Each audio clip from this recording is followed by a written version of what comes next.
ન થાય.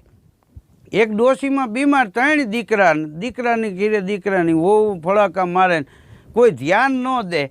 તો એક દી રોંઢા ટાણે ડોશીમાં કે બટા રૂડા, તેનો દીકરો રૂડો આવ્યો. એ કે વસ્તેરો ક્યાંય ગયો? કે એને હાથ પાડ્યો, બા બોલાવે, એ આવ્યો. નાનો છગન ક્યાંય ગયો?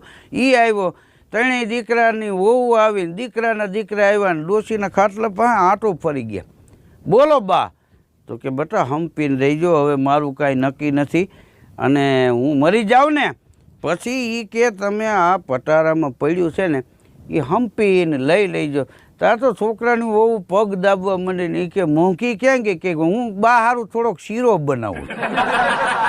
ડોશી પડખું ફરી મનમાં દાંત કાઢે. હવે કે એમાં કાડલાની એક જોડી પડી છે ને, મગફળીના ફોફા જેટલું આવશે, પણ ગધને જોયું સેવાનું આ કામ માંડ્યા કરવા.